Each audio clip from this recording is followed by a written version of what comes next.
Selamat siang, Assalamualaikum warahmatullahi wabarakatuh. Saya Yuli Syawati, nomor ujian 20142358824 dengan NIM PPG 91231100053, asal SMK Nusa Persada, akan melakukan video pembelajaran uji kinerja dengan mata pelajaran pendidikan Pancasila kelas 10 Farmasi pada tanggal 6 Maret 2024. Terima kasih. Wassalamualaikum warahmatullahi wabarakatuh.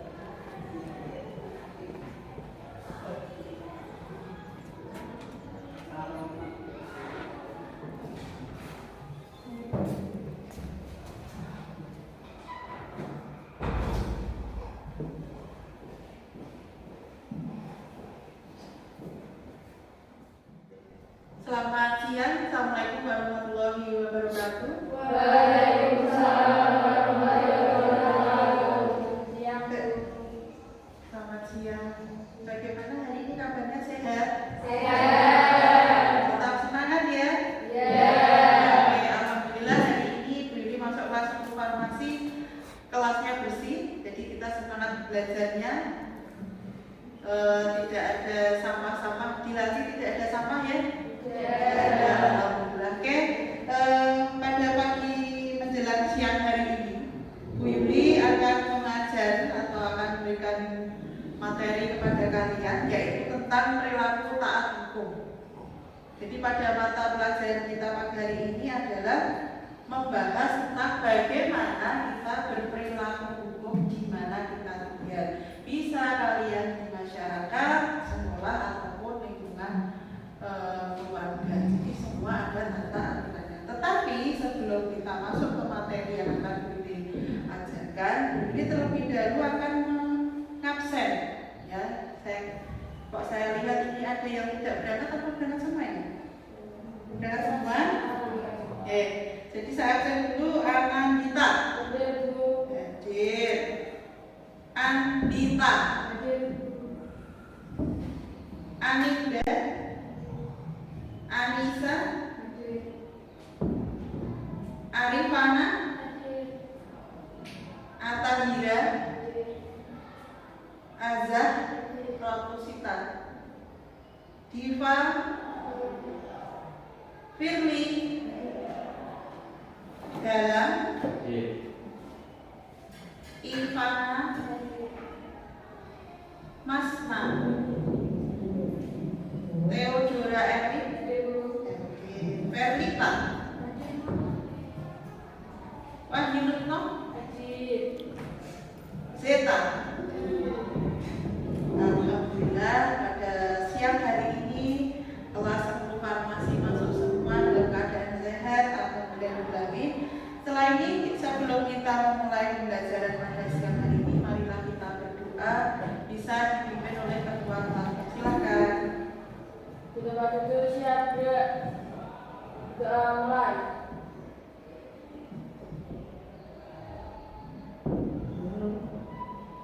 Doa selesai.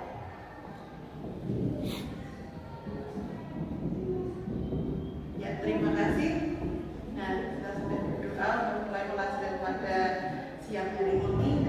Untuk memberi semangat kalian di siang hari ini agar tidak ngantuk, bisa berdiri sebentar, berdiri keluar dari bangku, berdiri keluar dari bangku. Saya semakin siang kan semakin ngantuk nih, ya. Ngantuk saya Bu, kalau nggak ada semangatnya. Jadi kita nyanyi dulu Garuda Pancasila. Silakan bisa dipimpin sama Erwin. Ya, boleh. Jadi mana sama ini?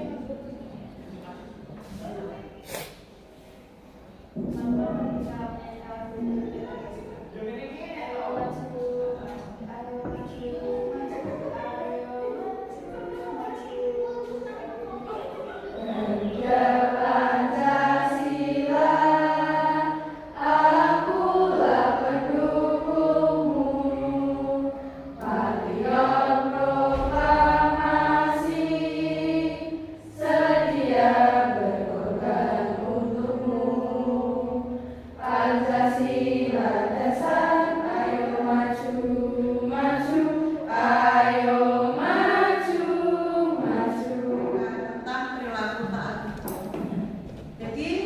kalau kalian bisa bayangkan untuk kehidupan kita sehari-hari, contohnya adalah yang sangat-sangat sederhana itu adalah ketika kita ada di sekolahan, ya. Jadi setiap hari kalian, kenapa toh Bu setiap hari harus datang sebelum jam 7:10? Kenapa toh Bu kalau pulangnya harus nunggu bel? Nah, kalau kalian sering lihat dulu istilahnya kalau orang Jawa punya kelas 3, kelas 12 belum waktunya pulang mereka sudah pulang, bila akan bertanya nunggu bel dulu. Itu salah satu adalah tata cara kita menaati apa yang menjadi aturan dari sekolah. Kenapa tuh Bu setiap hari saya harus pakai seragam? Bu ya pakai baju biasa aja. Kan ya sama-sama yang penting datang ke sekolah. Nah, setiap sekolah, setiap tempat itu punya aturan. Itu kalau kita di lingkungan sekolah. Kalau menurut kalian ditanya, kalau di rumah ada aturan tidak? Ada. Salah satu contohnya aturan, ayo Siji, Arifana. Apa contohnya? Harus ditaati, harus menurut apa yang orang tua sampaikan. Apa Mbak Arifana? Kira-kira yang sederhana aja. Jadi kalian bisa akan tahu, oh berarti perilaku taat itu seperti ini. Tidak hanya hukum, tidak boleh pulang malam, itu aturan. Jadi sekali Arifana melanggar aturan dari orang tuanya, dia akan diberikan sanksi. Ini Arifana. Ada lagi yang di rumah, aku mau itu dari bumi, maka besok dari bumi boleh? Ada? Tidak ada. Jadi semua tempat itu ada aturannya. Di sekolah, di keluarga, di masyarakat.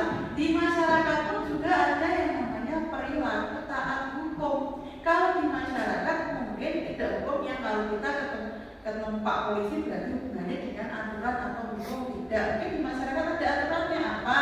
Contohnya misalkan di masyarakat kalian, di kalian tempat tinggal kalian apa? Apa Mas Bella? Tamu lebih dari 24 jam harus wajib lapor. Itulah salah satu contoh perilaku taat hukum.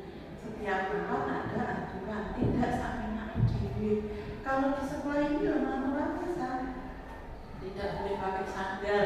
Makanya kalau ada yang pakai sandal kecuali sholat ya, tapi sholat itu mereka itu kita bisa maklumi. Tapi kalau pas pembelajaran dari pagi sampai kita mau pulang pakai sandal, karena Bapak Ibu guru pun juga memberikan contoh yang seperti itu. Saya pernah Ibu Yuli yang pernah katakanlah saya di sini pendidik, saya pernah ditegur gara-gara saya di luar pakai sandal. Ya saya menerima karena itu memang salah. Karena saya memberikan contoh kepada anak didik saya. Kalau saya seperti itu, muridku kan jadi aku. Lah kan seperti itu. Jadi saya juga pernah ditegur. Kalau kalian tanya dulu pernah nggak ditegur kira-kira melakukan kesalahan? Pernah. Sedangkan tadi saya mau pakai ini aja saya izin sama rumah saya pakai hitam putih ya karena nanti mau ambil video pembelajaran. Jadi saya nggak pakai seragam dari sekolah. Oh ya tidak apa-apa. Itu saya juga izin. Jadi kita sama-sama. Seperti halnya kalau yang kemarin saya diizinin sama ya Firly sama Galang ya. Bu saya nggak pakai oksis dari pagi karena baju saya basah. Lah mau yang kalian saya paksa nggak boleh harus pakai oksis basah untuk dipakai kan tidak? Ya nggak apa-apa. Tadi sudah izin saya. Kalau Bu ini kenapa dia pakai olahraga? Tadi sudah izin saya Pak karena maksudnya bahasa oh ya. Yang terpenting itu ketika apa yang disampaikan oleh Bapak Ibu guru taatilah. Pena kan? Pena apa pena? Pena. Jadi apa yang menjadi kewajiban kalian ya? Dina. Kalian datang terlambat misalkan kayak Galang pernah datang terlambat. Saya mohon izin datang terlambat. Karena apa? Karena ini Bu angkatnya susah atau masih berjalan ada itu anak-anak sebagian besar kalau mereka datang terlambat difotokan disampaikan ke Bu Yuli menyampaikan ke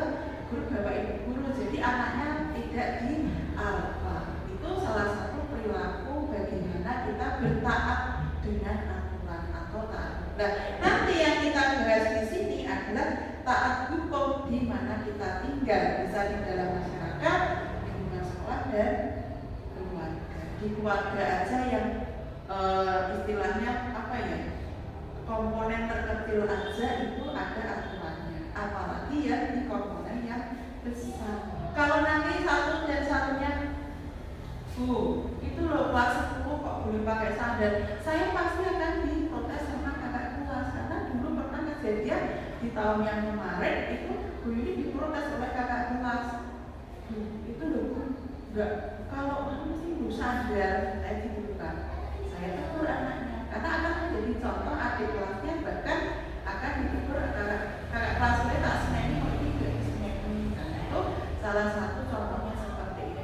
Jadi bisa dipahami ya bagaimana kita bisa berperilaku tak hukum baik di mana kita tinggal atau di berbagai kehidupan. Sampai di sini ada pertanyaan.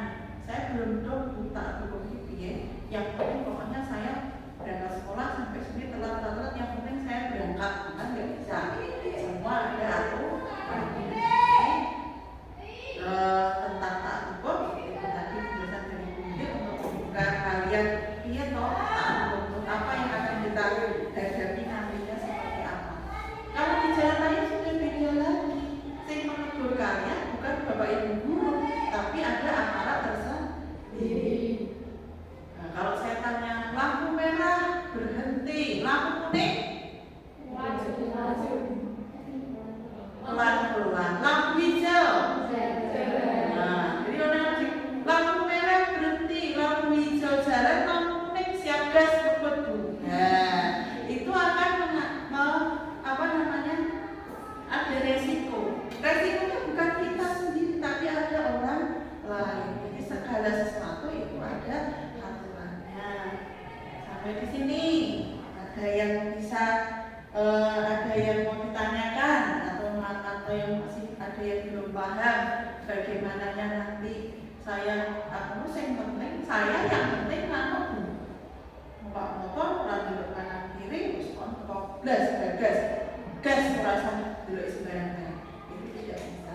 Kalau kita sering lihat di media sosial ya emak-emak itu ya jangan lawan emak-emak di jalan kita, reteng kiri beloknya reteng kanan beloknya kiri, disalahkan malah marah, itu yang namanya emak-emak. Jadi kalau kalian udah tahu ya kan, Bu tadi mau belok kemana, aku kanan Mbak, kenapa retengnya kiri kan. Saya pun juga pernah baca di onek-onek kewong goro-goro, yang salah menurut saya bukan saya, ada benar ini.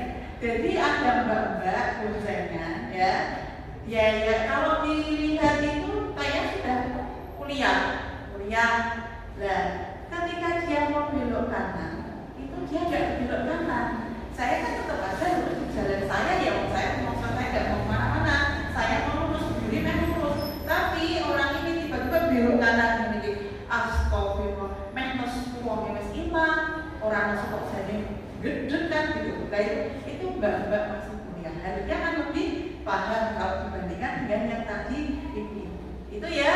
Jadi kita bisa tahu ya, kalian bisa berarti tak hukum seperti ini. Apa yang harus saya lakukan untuk bisa bertaat hukum, berperilaku taat hukum? Jelas sampai di sini? Nah, kalau jelas, Bu Yuli akan menyampaikan tujuan pembelajaran pada siang hari ini. Tujuan pembelajaran pada siang hari ini tentang menerapkan perilaku taat hukum berdasarkan peraturan yang berlaku dalam masyarakat. Bagaimana kita membangun kesadaran hukum? Tujuannya adalah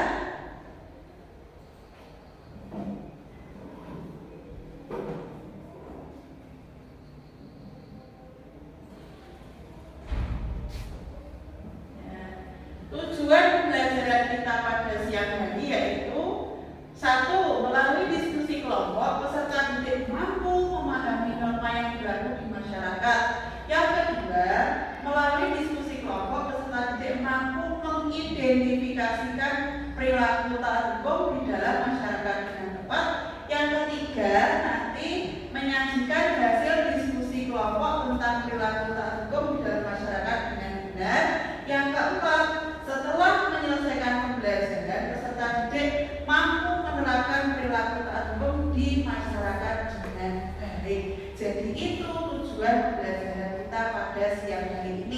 ada 4 yang nantinya kalian bisa terapkan di kalian tinggal. Itu tujuannya. Kemudian berikutnya di sini ada yang namanya pemahaman bermakna. Nah, pemahaman bermakna di sini kenapa kita belajar tentang perilaku taat hukum itu adalah peserta didik dapat memahami perilaku taat hukum yang berlaku dalam masyarakat untuk mewujudkan keadilan. Jadi salah satu contohnya ketika kita bisa taat hukum itu adalah kita bisa menciptakan sebuah keadilan. Tadi yang Billy sampaikan di awal-awal saya sempat diprotes kelas karena sering melihat adik kelasnya pakai sandal. Kok nggak ditegur toh? Bahkan ketika saya masuk di dalam satu kelas itu pernah ada yang dari mereka pakai sandal, sandalnya sandal jepit. Saya tegur gitu. Oh bapak ibu guru kalau mau masuk kelas aja walaupun di kantor kita pakai sandal, ganti sepatu dulu kita masuk. Itu adalah salah satu kewajiban kita, saya. Tetapi itu juga salah satu contohnya. Lah, Bu Yuli aja itu sandal, masa muridnya nggak boleh pakai sandal? Saya pasti akan diprotes anak-anak sekarang. Bukan kritis, gurunya salah, siti, di Bu Yuli ini Bu Yuli nyono lah. Sedangkan kalian adalah contoh, melihat contoh dari bapak ibu. Ini ya, jadi ada tujuan, ada pemahaman bermakna. Sampai di sini ada yang mau ditanyakan? Belum ada. Kalau tidak atau kalau belum ada, saya mau tes dulu nih. Kita mau post tes dulu sebelum kalian masuk ke pembelajaran yang akan kita bahas pada siang hari ini. Jadi ada sedikit tentang pretest dulu untuk mengasah otak kalian dengan pembelajaran.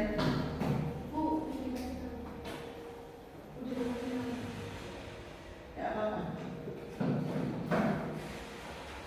Maaf ya. Ini post test nanti download. Ya. Silakan dikerjakan.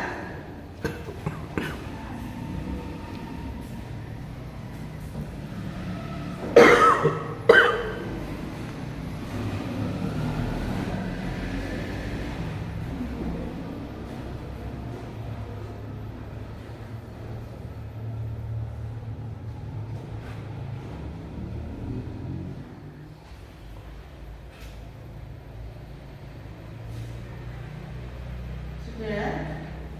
Kalau sudah boleh dibuka. Ya.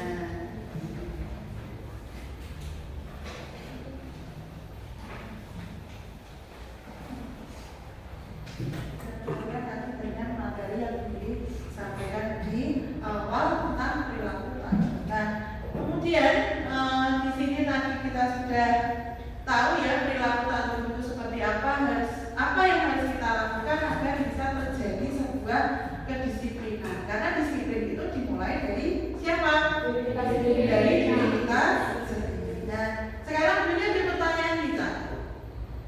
Kalian pernah melihat orang antri tidak? Pernah? Di mana? Oh, bensin, apalagi? Mana lagi?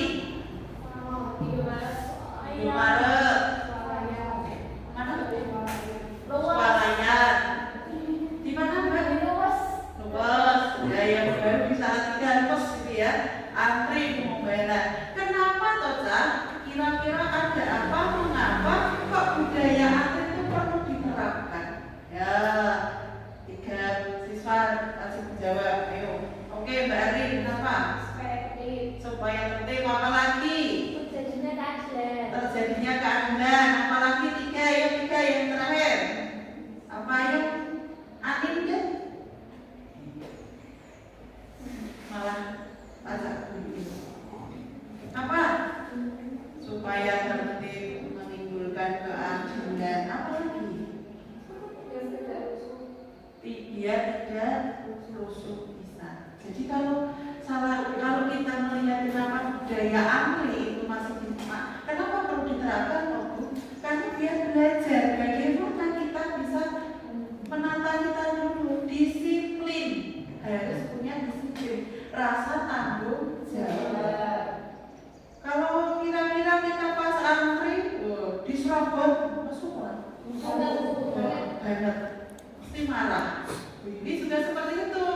Kita sudah ya dari ibu lagi mak lagi menyerobot. Ya biasanya kan orang lebih marah. Kalau kita pernah lihat di video entah TikTok apa dia, yang nyerobot itu malah jajanannya tidak ini keranjangnya yang depannya. Walaupun dia cuma beli 3 item misalnya. Tetapi ketika diserobot, ini sudah belanja, sudah bawa berat nih. Kalau diserobot, akhirnya belanjaannya dia ditaruh di depannya. Itu ada di video mana TikTok atau apa ya. Jadi kenapa budaya antri itu perlu diterapkan? Agar satu, biar tertib, adanya keadilan, biar rusuh, disiplin, biar tidak rusuh, maaf, biar tidak rusuh ya. Jadi kalau kita lihat antrean banyak loh, apalagi kalau macet ya. Pasti kami semuanya pengennya nomor 1. Nggak mau antre, lampu merah tetap diterjang. Nah, itu kan untuk salah satu nanti yang menyelamatkan bukan hanya dirinya sendiri, tapi juga orang lain. Bukan kita, tapi orang lain. Ya itu. Kemarin tadi malam ini lihat video di FB atau ya, saya lupa, saya itu nggak mau ngeklik, tinggal klik gitu saja. Jadi ada ibu-ibu itu di antre di lampu merah, belakangnya itu nggak sabar, sudah lampu hijau, ibunya baru mau jalan itu motornya disenggol, jatuh, terus pas berhenti. Ini mobilnya nggak sabar, kok merasa barang sing barang cilik ya. Jadi tempat ibunya itu ditabrak aja, tapi nggak apa-apa, cuma senggol aja ibunya jalan. Itu salah satu di mana ketika dia tidak mau antri, tidak mau disiplin, tidak hanya merugikan dia sendiri, tapi merugikan orang lain. Ya. Jadi itu tadi kenapa budaya antri perlu diterapkan. Nah sekarang Bu ini tak membukakan. Tadi setelah menjawab ini beberapa pertanyaan ya, yang sudah kalian baca tadi, kenapa kok kita bisa harus punya perilaku taat hukum di lingkungan kita tinggal? Kenapa? Kira-kira? Mau kok saya harus punya perilaku taat hukum toh? Entah di sekolah, entah di rumah, entah di ke masyarakat. Kenapa? Selain tadi ada 3 tadi. Biar apa kira-kiranya? Jadi perilaku taat hukum itu memang perlu ditegakkan. Perilaku taat hukum itu perlu istilahnya bukan dilestarikan tapi dijalankan. Harus bisa. Kalian saya juga harus bisa. Jangan hanya ini salah satu contohnya bapak saya adalah polisi, aparat negara. Lalu lintas. Saya tak senangi dewe di jalan raya. Ada nggak kepikiran nggak kalian seperti itu? Enggak. Walaupun bapak saya presiden, walaupun bapak saya kapolsek, ya saya tetap menaati aturan yang ada. Saya pernah saya SMP dulu SMP saya bercerita, saya punya teman saya SMP, bapaknya itu pengacara. Nah, kalau terkena tilang, karena anak SMP sebenarnya belum boleh pakai sepeda motor pada waktu saya SMP. Kalau kena tilang dia tinggal ambil bapaknya beres. Terus akhirnya selama-lama dia sadar diri, oh iya ya, karena memang itu aturan ya tidak boleh saya langgar. Kalau saya langgar resikonya bukan saya saja tapi orang lain. Itu bapaknya pengacara terkenal. Misalnya juga pada waktu saya SMP. Istilahnya kalau orang Jawa bilang itu sakit dhewe nek orang helman. Terus kok naik motor juga tak dewe. Akhirnya dia sadar diri. Nah itu dia sadar saya harus taat hukum dengan apa yang ada di saya tinggal. Itu teman saya waktu SMP. Sekarang pun dia pun jadi pengacara. Kalau saya tanya kira-kira dulu gimana? Enggak, saya dulu karena masih muda, masih SMP, masih labil, senangnya kalau diwakilkan. Akhirnya sekarang dia sadar diri. Ya secara Yulis kan tidak alhamdulillah kalau sadar. Ya kasihan kalau yang beresiko bukan saya saja tapi orang lain. Itu ya, jadi perilaku taat hukum itu adalah salah satu hal yang harus kita jalankan. Nah, sampai di sini ada yang mau ditanyakan? Sudah jelas apa itu perilaku taat hukum, apa yang harus saya lakukan, apa yang harus saya kerjakan biar ada kedisiplinan, tidak rusuh, kemudian bisa meningkatkan keadilan, terus dia tertib. Tahu ya, kenapa kok kalau bimbing dasi mana, sabu mana, tujuannya apa? Saya kalau begini disiplin, mendisiplinkan semuanya. Saya juga tidak pilih-pilih kasih kabeh. Kok di sini ada anak kepala sekolah, kalau dia salah ya tetap saya tegur. Nanti saya tidak dikatakan, Bu Yuli pilih kasih marifana dengan yang baik. Nah, aku bisa ini, saya tidak mau. Karena semuanya bagi saya, kalau itu salah, saya akan berikan sanksi. Oke. Kalau tidak ada, saya memutar video kita. Perilaku taat hukum. Videonya sebentar, cuma ini bermakna. Di sini saya angkat tentang sikap sesuai dengan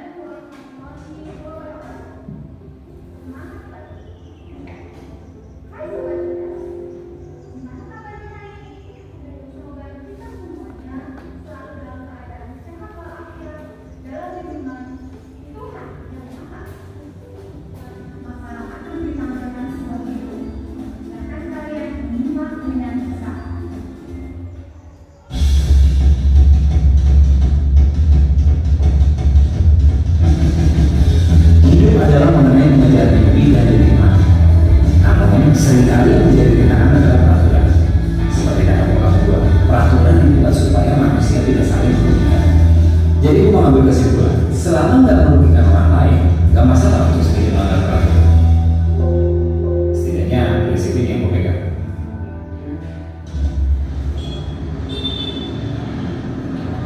Ini kan kita mau berbalik.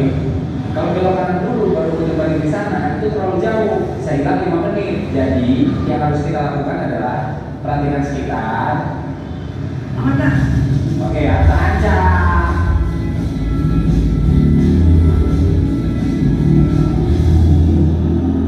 Terutama di jalan. Dan gue selalu berpikir bagaimana cara keluar dari batasan yang ada. Dan gue pikir gue pintar. Ternyata gue salah.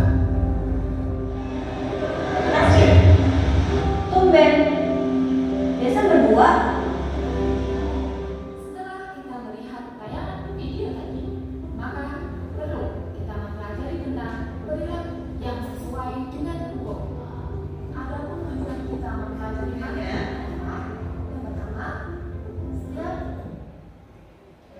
Tadi salah satu video, salah satu contoh. Karena kita tadi membahas tentang perilaku taat hukum, kalau video ini tadi berarti melanggar. Karena bagi dia, masnya tadi menganggap kalau aturan itu mengikat, aturan itu membatasi.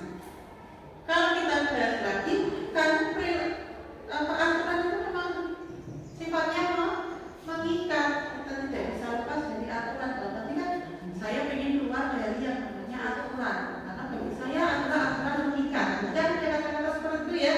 Ya itu nanti ada salah satu contoh ketika kita tidak taat hukum. Tidak hanya kita yang kena resiko, tapi juga dengan orang lain. Itu video pada siang hari. Nah, sekarang Yuli akan bagi kelompok.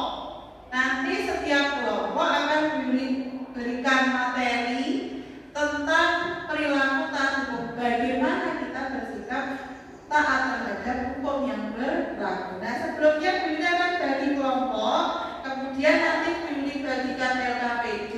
Nah, LKPD ini nanti akan dikerjakan oleh kelompok kelompok per kelompok masing-masing.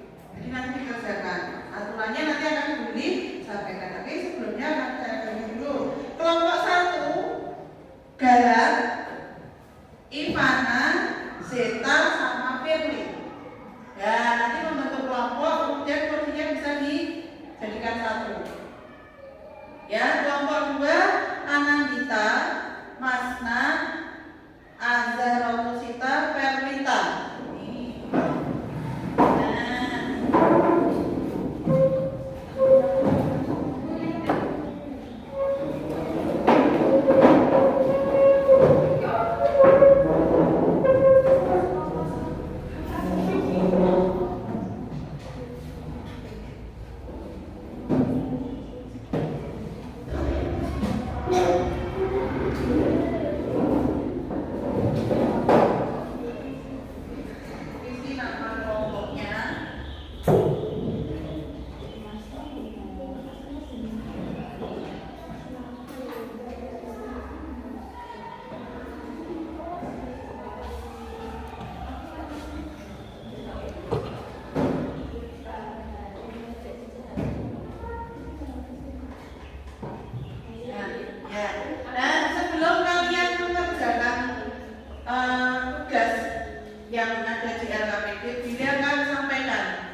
4. Di sini ada kelompok A, B, C, D. Jadi kelompok 1A, kelompok 2B, kelompok 3C, kelompok 4D.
Silakan ditanyakan.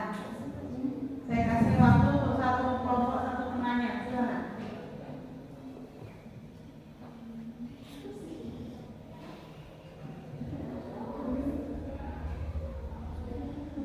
Kemiskinan masyarakat. Korupsi akan membuat masyarakat miskin. Assalamualaikum warahmatullahi wabarakatuh. Waalaikumsalam warahmatullahi wabarakatuh. Kami dari kelompok 3 ingin mempresentasikan tentang pelanggaran UU ITE. Hasil kajian literasi dari kelompok 1 sampai 4 ya, ternyata kalian sekarang tahu diri. Berdiri keluar dari barisan, keluar dari bangku. Ya, kita ice breaking dulu ya, ice breaking dulu biar tambah semangat. Karena tadi saya lihat sudah ada yang mulai mengantuk, sudah ada yang mulai lemah, lesu, sudah yang ada yang mulai lapar. Nah, kita relax dulu, refleksi dulu itu kita tadi ya. Belajar. Oke, Mama. Tambah lama. Ulang. Pendek. Ulang. Pendek. Ulang. Pendek. Ulang dan cacing. Pendek dan panjang. Ya dan bahasa. Ulang.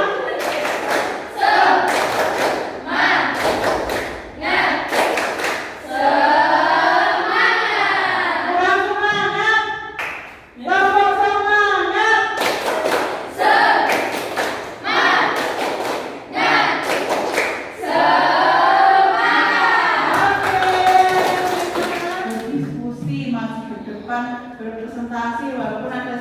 2, 3 teman kalian yang mungkin merasa kurang pede ya, tapi ini kurang pede nggak di sini maju ke depan. Nah, siapa juga tanya mau merefleksi kalian dari proses belajar kita pada hari ini, kira-kira yang kalian pahami apa? Pentingnya menaati peraturan apalagi?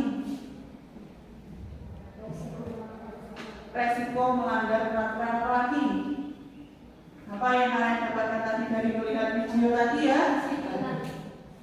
Kedisiplinan. Jadi ya tadi ya kalian bisa tahu bagaimana kita disiplin, bagaimana menaati